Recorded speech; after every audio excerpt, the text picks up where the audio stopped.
Então vamos lá. Tem outras coisas aqui que são bem interessantes também, que eu tenho que explicar para vocês, né, logo de início, que se você clicar com o botão direito sobre esse cubo, ele te dá duas opções. Não, te dá mais opções, mas duas opções aqui são essenciais, que são paralela e perspectiva. Por padrão ele está em paralela. Vamos entender como que é esse tipo de vista paralela. É essa que nós estamos visualizando aqui. Vou criar aqui duas linhas. Pega aqui a ferramenta linha e cria aqui, ó. Pode ser duas linhas até grandes. Ok.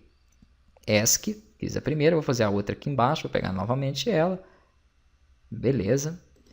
Faz assim, ó, em cima e embaixo do objeto, né? Entre eles. Perfeito. E se eu estiver trabalhando com a vista paralela, eu vou clicar aqui em cima nessa casinha, né, e vou pressionar o Shift. Dessa forma aqui, ó, vamos aqui com o botão direito. Ó, nós temos agora uma profundidade, como se fosse uma perspectiva.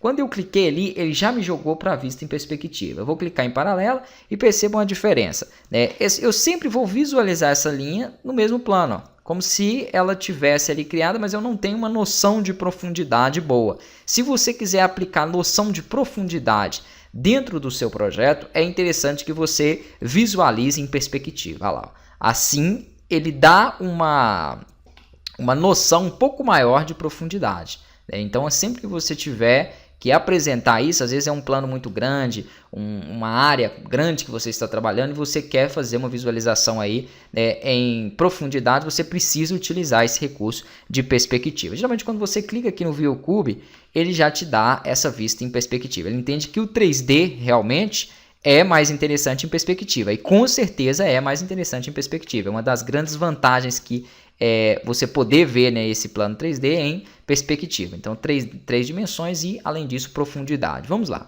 Essa é a primeira etapa. A segunda coisa que é interessante aqui dentro é aqui em visualizar. Aqui também nas opções de vista em padrão você tem algumas configurações para isso, tá joia? Com múltiplas viewports. Aqui dentro de visualizar você tem mais configurações. Então aqui em viewport de modelo você tem as configurações de viewport e aqui você tem, por exemplo, duas, né, que seriam duas telas, ó. Então poderia estar visualizando uma aqui em wireframe, né, com a parte superior. Eu clico sobre a tela e eu consigo então editar ela. Se ela estiver selecionada, ele vai fazer a modificação não, ele vai fazer a visualização a partir dela. Então poderia selecionar ela aqui, poderia acessar as opções de padrão, né, definir aqui, por exemplo, que nessa forma eu ia visualizar em wireframe, ó, e nada aqui vai atrapalhar essa outra vista minha. Então vou clicar nela e aqui eu poderia continuar verificando, rotacionando, ó, né, trabalhando as perspectivas, etc. Então assim, isso serve para facilitar. Aqui você vai ter em visualizar outras formas também, né? Dá uma olhadinha aí, ó, 3,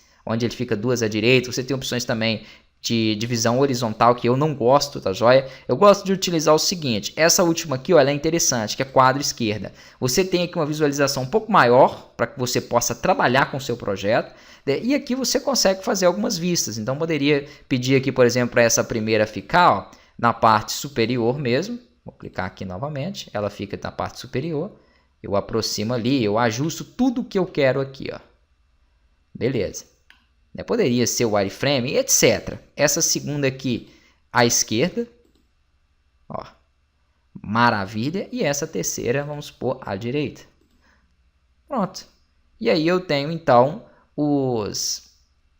as três formas de visualizar o meu projeto. Enquanto eu estou criando ele aqui, eu vou dar um clique, sempre dar um clique na vista, tá joia, para ele selecionar. Enquanto eu estou criando, trabalhando em cima do meu projeto aqui, eu tenho as outras vistas ali do lado. Poderia simplesmente iniciar a criação de um objeto, ó, vamos pegar um cone, né? Primeiro então eu defino aqui o ponto base onde eu vou inserir ele, depois eu defino o raio, depois eu defino a altura desse cone.